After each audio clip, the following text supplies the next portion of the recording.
In a week where political debate has been dominated by the question of political extremism, BBC Question Time decided to invite Melanie Phillips on their show. Yes, that's the same Melanie Phillips who demanded that Barack Obama explain when and why he renounced Islam. Obama was never, in fact, a Muslim. It's also the Melanie Phillips who declared in the Jewish Chronicle that Islamophobia was a bogus label.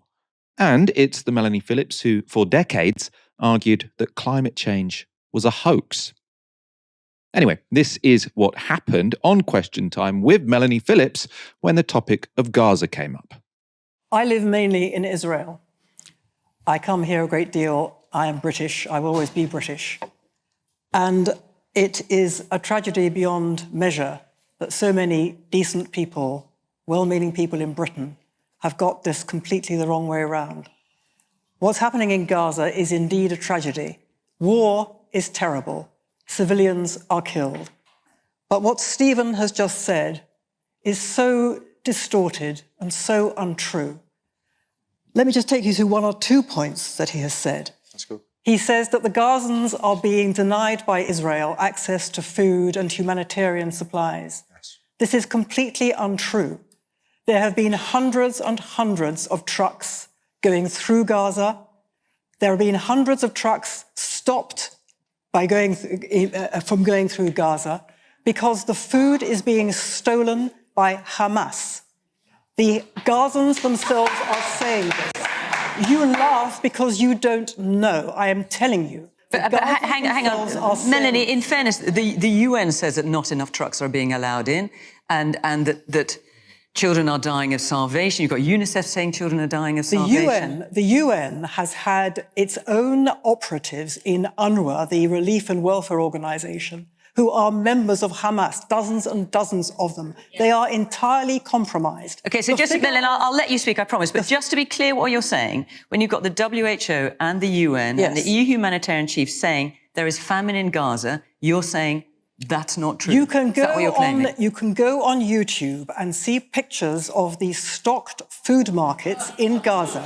Why are you laughing?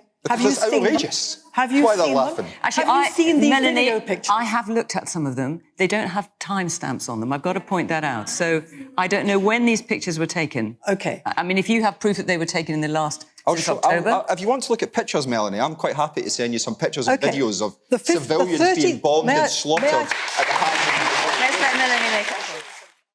That was Melanie Phillips telling the audience to ignore the World Health Organization and to ignore the United Nations because she's seen some pictures on YouTube.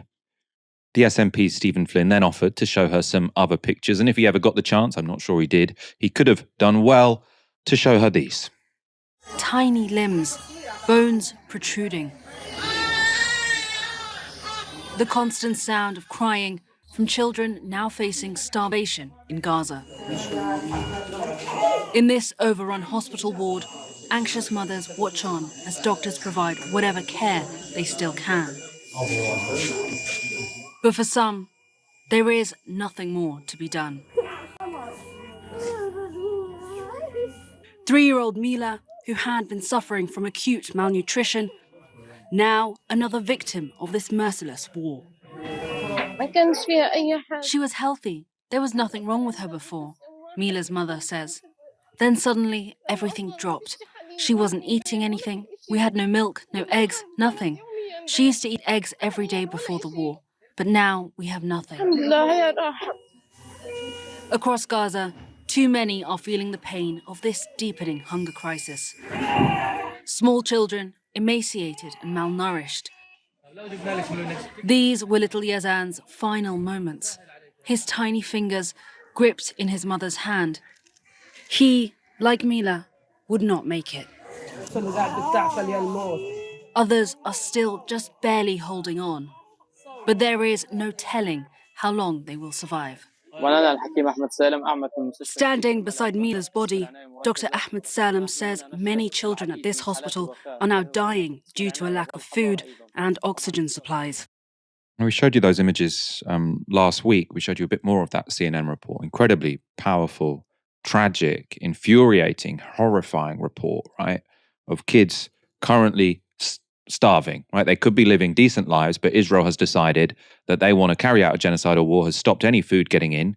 But Melanie Phillips has seen a YouTube video where there are some stocked shops. Now, these videos don't have any timestamps, as was made clear by Fiona Bruce, the host of Question Time. And also, 2 million people live in Gaza. If it does happen that there is one shop which is fully stocked, that doesn't mean that there won't be people dying of starvation, as we know there are in Gaza, right? So how you can possibly go on national television and say, the way she said that, you laugh because you don't know, and then her evidence countering the World Health Organization, countering the United Nations, countering horrific images like those that the whole world can see, is that she's seen a picture on YouTube. So knowingly or not, Melanie Phillips told an ill-informed lie, which, if people believe her, if they believe the lie, could cost lots of lives, right? If people believe Melanie Phillips that there isn't famine conditions in Gaza, then they are more likely to believe the Israelis, to not apply pressure on their governments to help resolve this or to stop supporting Israel to carry out this genocidal war. If they believe her, it's very possible that will, directly lead to more kids dying, right? This is what misinformation can do. And it wouldn't be the first time that Melanie Phillips has told dangerous untruths from the Question Time platform. This was from an appearance in 2013. There is no evidence for global warming. That is to say, there is no evidence. Wait, please. I know that you are an audience of open minds. You've already showed it so this evening. Melanie Phillips, come to the point and get on with it, would you please? Because then we can have other people involved in the discussion. Let me tell you that the seas are not rising any more than is in any way out of the ordinary. The ice is not decreasing, it is increasing. The polar bears are increasing in number, and the temperature is going down, not up. As late as 2022, Melanie Phillips was claiming in the Times that climate change was bogus. Now, I can't imagine there are many climate change deniers in our audience, but in case you've randomly found us, you're very welcome. Whatever your views, you're very welcome. This is my favorite chart showing the reality of the situation. It's from the University of Reading and has a bar for each year between 1850 and the present day, showing how temperatures differed in that year from the average between 1971 and the year 2000. As you can see, it's been getting consistently warmer since 1900, and temperatures have absolutely rocketed since 2000. Climate change very much exists. That was clear to everyone in 2013. It was even clearer to everyone in 2022, but Melanie Phillips doesn't seem to have much relationship to the truth, no matter how serious the issue she decides she is qualified to talk on. David, as an American, you might have until now been spared the knowledge of Melanie Phillips' existence. Do I have to apologize for introducing you to her, or did you have prior knowledge of this woman? Michael, my mother is a divorce lawyer. Professionally, she divorces people. And what I learned from her practice, from these acrimonious divorces, is that both sides of divorce think that they're right. That no one who's leaving their partner and trying to enter into that mortal battle in a divorce thinks that actually the other person was the right person and they're the bad one. And so what I learned is that everyone puts their head on the pillow at night, telling themselves some story in which they are the good ones and everyone else is the bad ones. The things that they said and did that day were justified, rationalized, if not outright righteous. The thing with Melanie Phillips, I wonder, what is the story that this person can tell themselves, looking back on these clips over so many years of public deception, in this case, of genocidal deception, that she can put her head on the pillow at night and say, I've done well today. And this is where my faith in humanity has been strained to its breaking point in the past months and weeks. The clips you played, almost brought me to tears, as they always do, these starving children, and the knowledge that we, sitting here in respective capitals, have the power to save those children.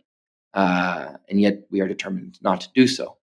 And how these people that we call our fellow citizens can go to bed in the evenings and look at themselves in the mirror in the mornings and live with themselves, I just struggle to understand.